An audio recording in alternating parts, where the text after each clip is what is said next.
అందరికీ నమస్తే. నా పేరు పాల్వాయి హేమంత్ రాయల్. తెలుగుదేశం పార్టీ టీఎన్ఎస్ఎఫ్ విభాగ జనరల్ సెక్రటరీగా మాట్లాడుతున్నాను. ఈరోజు మీ ముందుకు రావడానికి కారణం ఏమంటే, ఎక్స్ఎమ్మెల్యే అయిన ఎస్సీ నాయుడు గారు పెద్దలు, ఆయనకి బహుశా పిచ్చి పట్టిందేమో, ఈరోజు ప్రెస్ మీట్ బట్టి మా అన్న సుధీర్ అన్నని ఏ పడితే మాట్లాడుతున్నాడు, మ్యాచ్ ఫిక్సింగ్ అంటున్నాడు. అయ్యా పెద్ద ఆయన, గతంలో 2018 ఎలక్షన్లో తల్లి లాంటి పార్టీ తెలుగుదేశం పార్టీని కాదని నువ్వు వైసీపీలోకి జాయిన్ అయినప్పుడు నీకు మ్యాచ్ ఫిక్సింగ్ ఎవరు చేశారు? ఏ మ్యాచ్ ఫిక్సింగ్కి నువ్వు వాళ్ళు సంకనాగడానికి వెళ్ళావు? ఎక్స్ఎమ్మెల్యే మధుసూదన్ రెడ్డి నువ్వు సంకనాకింది వాస్తవా కాదా?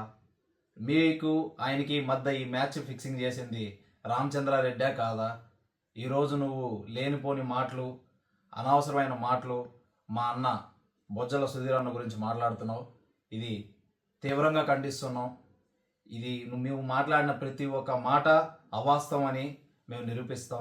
నువ్వు వారానికి ఒక ప్రెస్ మీట్ పెడతా అంటున్నావు, మేము రోజుకు ఒక ప్రెస్ మీట్ పెడతాం. నువ్వు గతంలో చేసిన పనికి మాలిన పనులన్నీ మేము చెప్తాం. నువ్వేమేమి చేసావు ప్రూఫ్స్తో పాటు మేము పెడతాం. నువ్వు వారంలో పెడతా అంటున్నావు కదా, పెట్టు. అయ్యా ఒకడు ఎప్పుడూ లేదు కాళాశ్రీలో, ఎప్పుడో పెద్ద ఆయన చేశారు అభివృద్ధి, ఇప్పుడు మా అన్న చేస్తున్నాడు. దాన్ని ఆపేదానికి ఇంతమంది ఎందుకై అడ్డుపడుతున్నారు? ఏం చేశాడు? కాళాశ్రీని గతంలో ఎన్నడూ లేని విధంగా, ఎవరూ చేయలేనంత, ఇప్పుడు జరగనంత ఇప్పుడు మా అన్న చేస్తున్నాడు. ఈ శివరాత్రికి మా అన్న చేసిన డెవలప్మెంట్ని తట్టుకోలేక, ఆయనకు వచ్చే మంచి పేరుని, అంత గొప్పోడైపోతున్నాడే చిన్నోడైనా కూడా అనే ఒక దురుద్దేశంతో నువ్వు అలా మాట్లాడడం చాలా తప్పు. మా అన్న ఒక గొప్ప సంకల్పంతో కాళాశ్రీని డెవలప్ చేయాలనే ఒక ఉద్దేశంతో ముందుకు పోతున్నాడు. నీలాంటి వాళ్ళు ఎంతమంది ఎన్ని మాట్లాడినా మా అన్నను ఆపలేరు. నువ్వు మాట్లాడిన ప్రతి ఒక్క మాటకి నువ్వు సమాధానం చెప్పాలి. కాళాశ్రీలో ఇప్పుడు ఏ ఎమ్మెల్యేకి లేనంత విధంగా ఈరోజు సుధీర్ అన్న గెలిచాడు అంటే యూత్ ఉన్నాం, మా అన్నతోని మేము ఉన్నాం, యంగ్స్టర్స్ ఉన్నాం. అన్నకి ఆర్మీ ఉంది, పెద్ద ఆర్మీ ఉంది.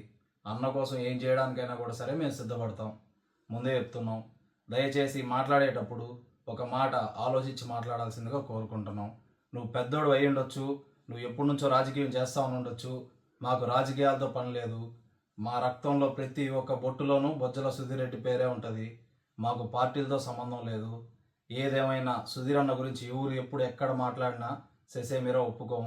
ఎక్కడ దాకైనా వస్తాం, ఏమైనా చేస్తాం. ఇది ఫైనల్గా నీకు చెప్తున్న వార్నింగ్. నువ్వు మళ్ళీ ఇంకో మీటింగ్ పెట్టి, ఇంకో ప్రెస్ మీట్ పెట్టి మా అన్నను ఏదో మాట్లాడతా, ఏదో చేస్తా అన్నావంటే మీ ఇంటికాడికి వేల మంది యూత్ మీ ఇంటిపైకే వస్తామని బహిరంగంగా చెప్తున్నాం.